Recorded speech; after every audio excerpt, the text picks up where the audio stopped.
네. 7주차 세 번째 시간이 되었습니다. 마지막 시간이 되었네요. 첫째 시간, 둘째 시간에 이어서 보증금에 대해서 마지막 살펴보고, 그리고 마지막으로 권리금에 대해서 잠깐 알아보고자 합니다.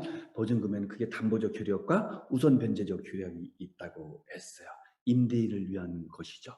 임대인을 보호하기 위한 제도다, 이렇게 볼 수 있는데, 자, 임대차 보증금은 아까 설명할 때 뭐라고 했죠? 임대차 보증금은 반환을 전제로 하는 거랬잖아요. 차임 연체 차임 같은 것이 뭐 없던가 부족해서 아무튼 어떤 보증금이 남아있게 된다면 그 남아있는 금액을 임차인에게 돌려주는 거잖아요. 핵심인 거예요. 그래서 정지조건부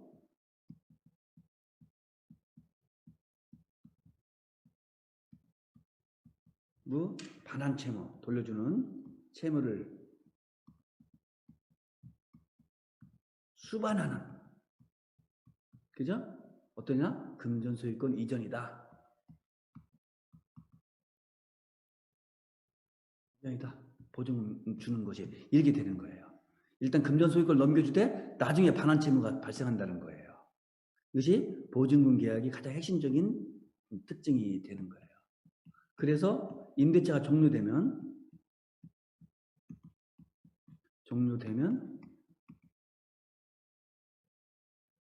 어떻게 되죠? 임대인은 임차인에게 보증금을 돌려줘야 되는 거예요. 이때 돌려줄 때 만약에 밀린 월세가 있다든가 손해배상 채무가 있다든가 한다면 이런 것들을 공제하고 나머지를, 그리고 그것이 없다면 전액을 전부를 돌려줘야 되는 것입니다. 이것이 바로 보증금 반환이라고 하는 거예요.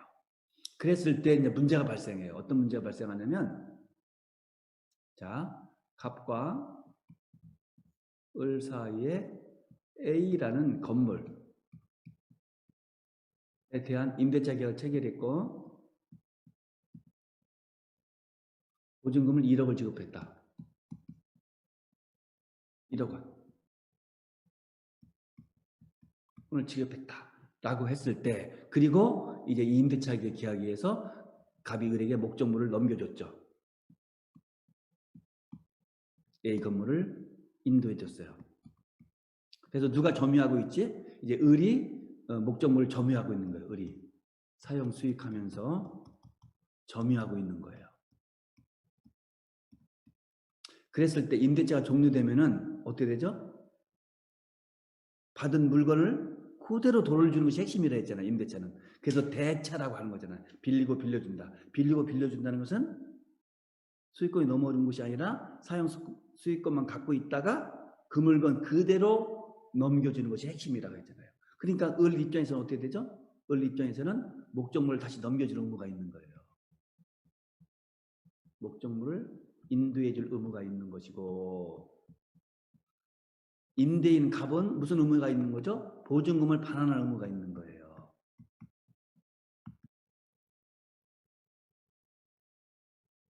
의무가 발생하는 거예요.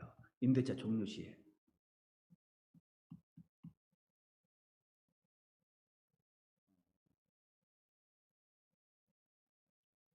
그랬을 때 을이 먼저 목적물을 넘겨줘야 되는 것인지, 그래서 을이 만약에 목적물을 넘겨주면은 갑이 그 목적물을 받은 다음에 자기 물건이었으니까 그 다음에 보증금을 돌려주는 것인지, 아니면 정반대로 먼저 임대인인 갑이 임차인의 보증금 1억을 돌려주면 그 보증금을 받은 을이 그때 비로소 목적물을 넘겨주는 것인지가 문제되는 거예요. 이행의 선호가 문제되는 거예요. 무엇을 먼저 하고 무엇을 뒤에 할 것이냐에 되는 거예요. 만약에 목적물을 넘겨주고 나중에 보증금을 돌려받기로 한다면 임차인 입장에서 좀 불안할 수 있죠. 목적물 넘겨주는데 보증금 안 주고 도망갈 수도 있잖아요. 그죠? 그 돈 다 써버리고서 정말 그 안 돌려줄 수도 있잖아요. 반환을 안 해줄 수도 있잖아요. 그러니까 을 입장에서 불안한 거예요. 마찬가지로 만약에 보증금을 먼저 반환하도록 되어 있다면 누가 불안해지죠? 갑이 불안해지는 거예요. 보증금 돌려줬는데 을이 목적물을 인도하지 않고 계속 사용 수익하는 거예요. 그러면 나중에 소송하더라도 건물 넘겨주라는 소송, 그걸 건물 인도 소송 또 명도 소송이라 부르거든요. 이것을 해도 시간 꽤 걸리는 거잖아. 손해는 계속 발생하고 답답하고 뭐 속 썩고 그죠? 그래서 서로 불편한 거예요. 그랬을 때 형평의 원칙과 공평의 원칙에 의해서 이것을 서로 좋아하게 할 수 있는 방법이 없을까라고 생각하게 되는 거예요. 그때 어떻게 했으면 좋겠어요? 이 조화롭게 하면 임대인도 손해 안 보고 임차인도 손해 안 보고 임차인도 불안하지 않고 임대인도 불안하지 않으려면 어떻게 될 것이죠? 즉 목적물 인도 의무와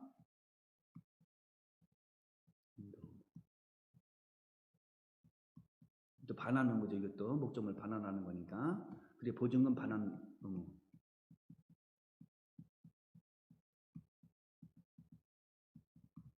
뭐 양 관계를 이것은 이제 그 임차인이 지는 것이죠. 그래서 임대인이 되겠죠. 임대인 의무가 되겠죠. 그랬을 때 임차인의 목적물 인도 의무와 임대인의 보증금 반환 의무의 관계를 어떻게 할 것인가를 고민하는 거예요. 즉 공평의 원칙과 형평의 원칙에서 어떻게 하면 좋을 것인가 하는 것을 생각하는 거예요. 그랬을 때 생각해낸 것이 그러면은 양계 누가 무엇을 먼저 이행하고 그걸 받으면 나중에 이행하는 그런 관계가 아니라 서로 동시에 이행하게 하자. 누가 먼저 빠르고 늦으니까 손해볼 곳이 없지 않느냐. 주면서 받고 받으면서 준다고 하자. 그것을 동시이행이라 하는 거예요.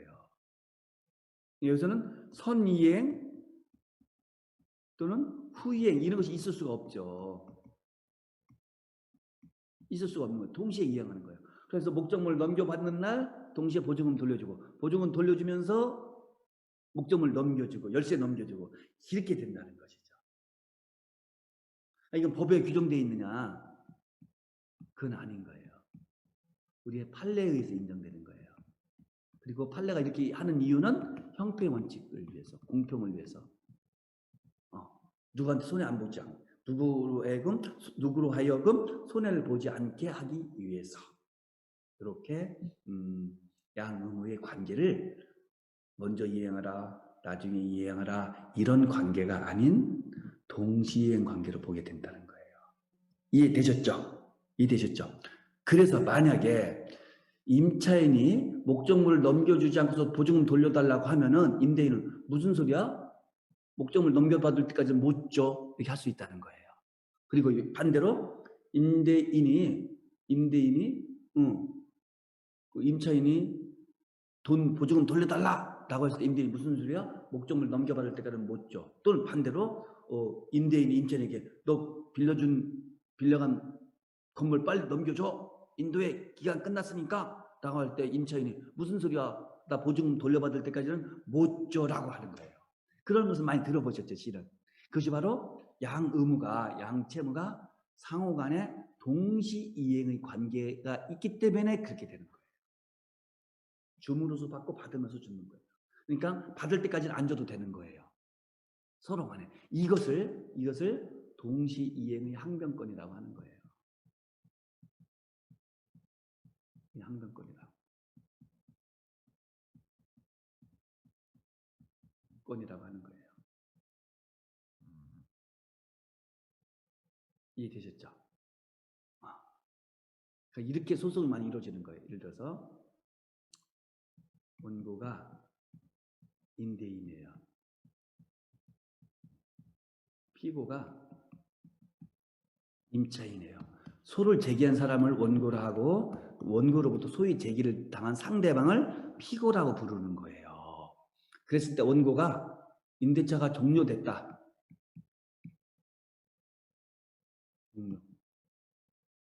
그러므로 내가 빌려준 건물 넘겨줘 하고 건물 인도를 청구하는 거예요. 소로서. 그러면 피고는 무슨 걸 하냐? 나는 아직 임차 보증금을 1억을 지급했는데 임대차 계약 체결하면서 임차 보증금 1억 원을 지급했는데 아직 1억 원을 돌려받지를 못했다. 그래서 나는 1억 원을 돌려받을 때까지는 받고 나서가 아닙니다. 받을 때까지는 동시행 관계니까 임차 보증금 1억 원을 돌려받을 때까지는 어떻게 한다? 건물 인도를 거부하겠다.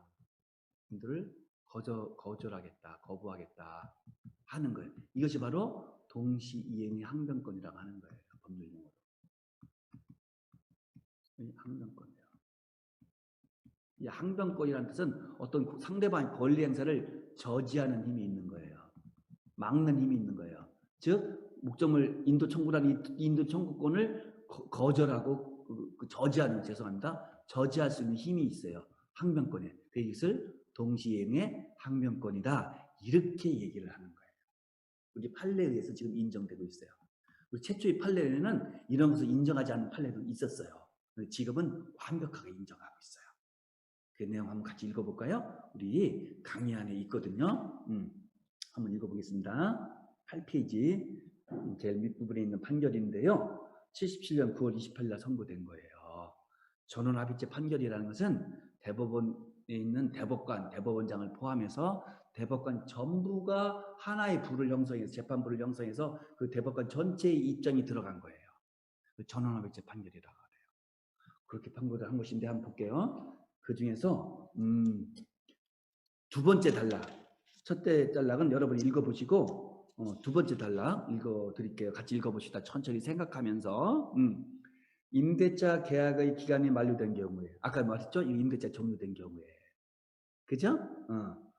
임차인이 임차 목적물 명도할 의무, 이건 인도할 의무가 옛날 명도라고 많이 불렀어요. 인도라고 생각하면 됩니다. 임차 목적물을 명도할 의무화, 그죠? 그 다음에 보증금 중 연체 차임 등 당해 임대차에 관하여 명도 시까지 생긴 모든 채무를 청산한 나머지를 반환할 의무. 임차 보증금 반환 채무잖아요. 그 의무는 모두 이행에 도달하고 이들 의무 상호 간에 무슨 관계에 있다? 동시 이행의 관계에 있다고 보는 것이 어떻게 하다? 상당하다. 이렇게 선언한 거예요. 이해되셨죠? 그 다음에 두 번째 판결 한번 읽어볼까요? 2002년에 있었던 2월 20일 선고된 판결이네요. 제목 사건명이 임대차 보증금으로 되어 있죠.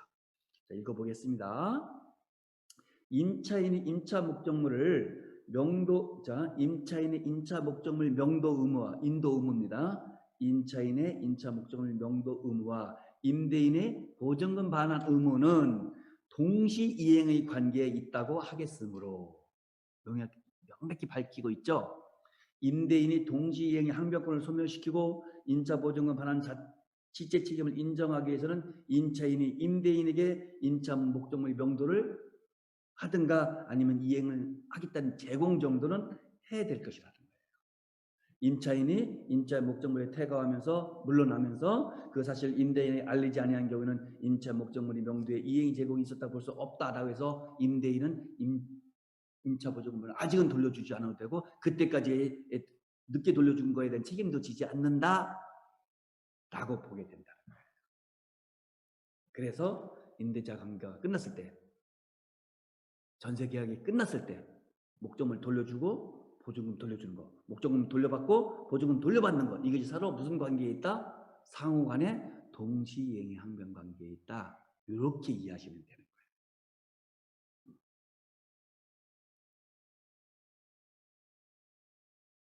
그리고서 이제 마지막으로 살펴볼 것이 이제 권리금이에요.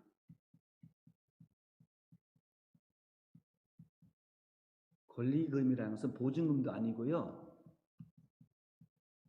월세, 그 차임도 아니에요. 월세는 차임도 아니에요.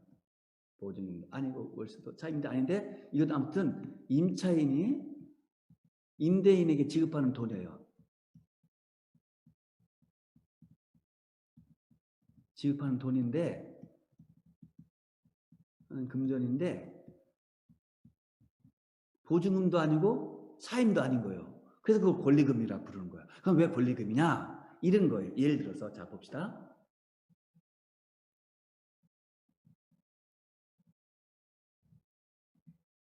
여기 사거리가 있어요. 사거리에 있는 건물이에요.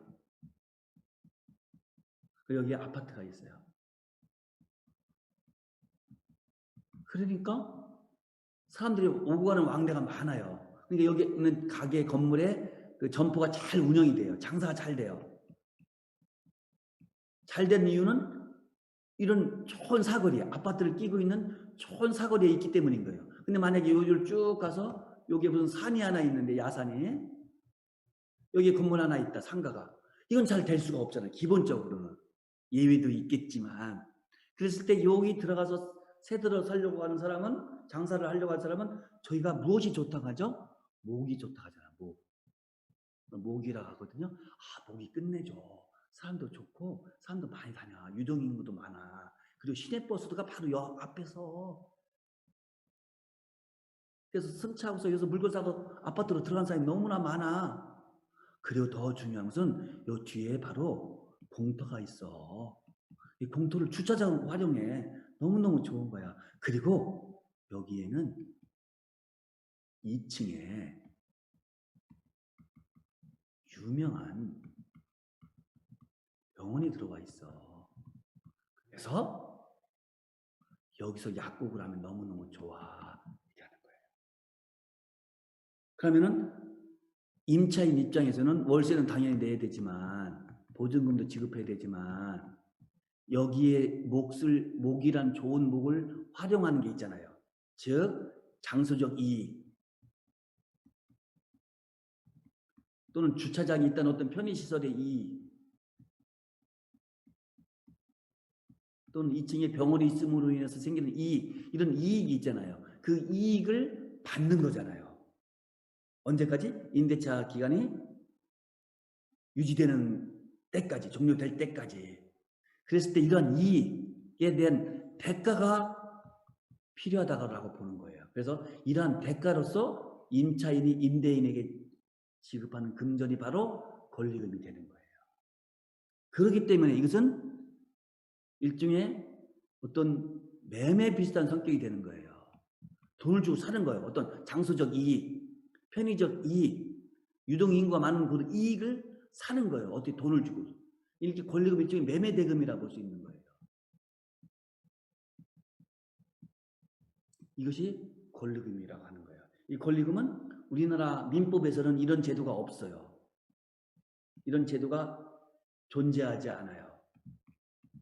순전히 거래 관행, 특히 상인들이겠죠. 상인들 사이에서 발생한 관행이에요. 권리금을 지금은 거의 주고받는 것이 거의 일상화되어 있다 할 정도잖아요. 그런데 핵심은 어떻게 되지? 문제는 이 권리금을 나중에 돌려줄 것이냐 말 것이냐 핵심이 되는 거예요. 그죠? 자, 기간이 끝났어요. 이제 임대차, 예를 들어서 기간 끝났는데 임차인은 장사가 잘 돼서 또 내가 권리금까지 줬으니까 더 연장하고 싶은데 연장이 안 돼요. 그래서 나가야 되잖아요. 권리금이 너무 아까운 거예요. 그랬을 때 내가 권리금 줬으니까 나 돌려달라. 보증금처럼 반환하라.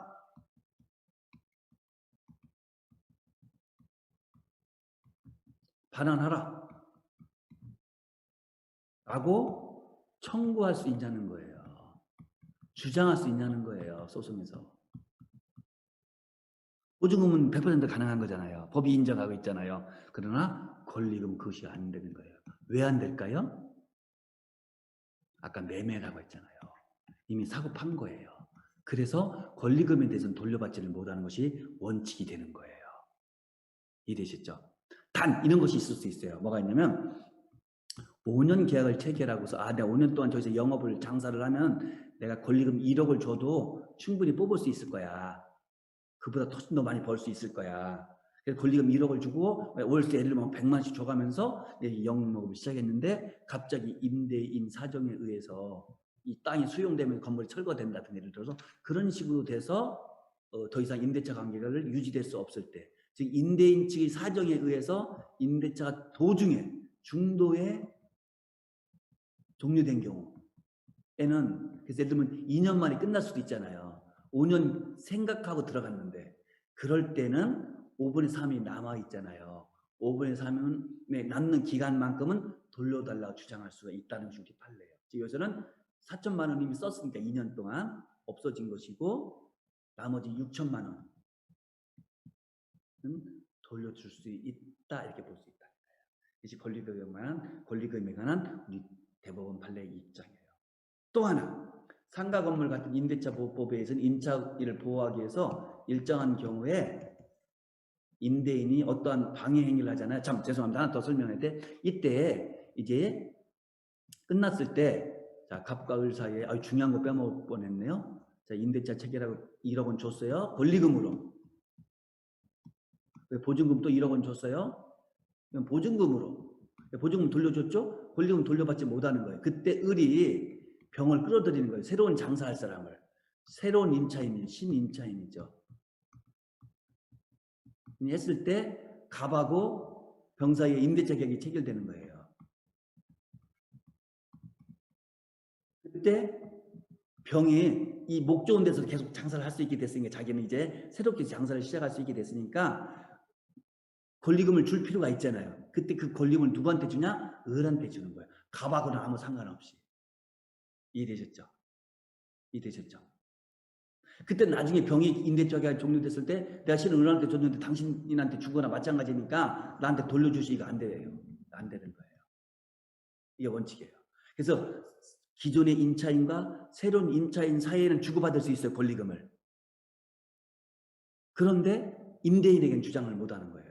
이것이 만약에 경기가 계속 좋을 때는 문제가 안 돼요. 왜? 거기서 나오더라도 새로운 임차인이 들어와서 장사를 하려고 하기 때문에 얼마든지 새로운 임차인으로부터 권리금 상당을 돌려받을 수 있고 더 받을 수도 있어요. 실은 1억 줬는데 나는 1억 2천을 받을 수도 있죠. 둘 사이의 계약이니까. 그죠? 그런데 경기가 안 좋으면 어떻게 되죠? 새로운 임차인을 구할 수 없잖아요. 그러면은 을은 그냥 임대차가 종료됐을 때 새로운 임차인을 구할 수 없으니까 병이라는 사람으로부터 권리금 몫으로 받을 수가 없는 거예요. 그러면 자기가 지급된 권리금은 다 그대로 없어지게 되는 어려움과 불이익을 받게 되는 것이죠. 이것이 권리금에 둘러싼 문제인데 그래서 많은 경우에는 이런 권리금을 좀 보호해주자 하는 의견이 나오기 시작하는 거예요. 누구를 위해서? 임차인을 위해서. 그랬을 때 예를 들어서 을이 새로운 임차인을 구하는 것을 갑이 은근히 방해할 수 있잖아요. 그죠? 자기가 들어가서 장사하려고 직접 예를 들어서 또는 다른 사람한테 또 권리금 받고 또 넘기려고 이 사람이 그냥 떠나가면 자기는 새롭게 임차를 두면은 자기는 또 다른 사람한테 권리금 또 받으니까 그죠? 얼마나 이익이 있어요.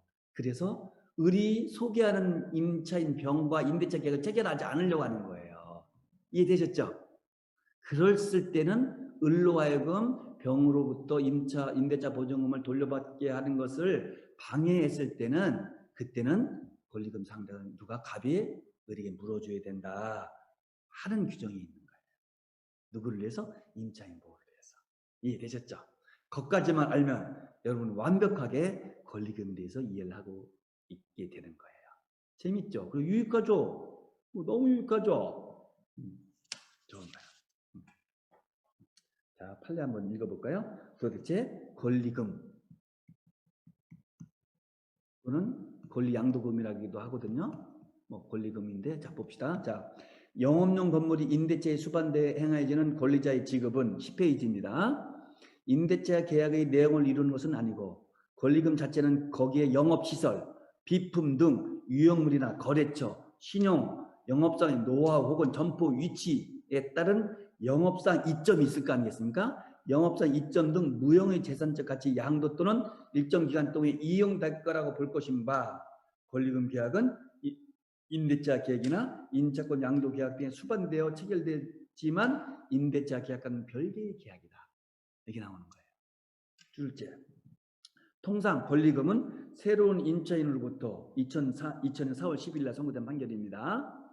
통상 권리금은 새로운 임차인으로부터만 지급받을 수 있을 뿐이고 아까 설명했잖아요. 갑을 병일 때 새로운 임차인으로부터만 돌려받을 수 있다고 했잖아요. 그죠?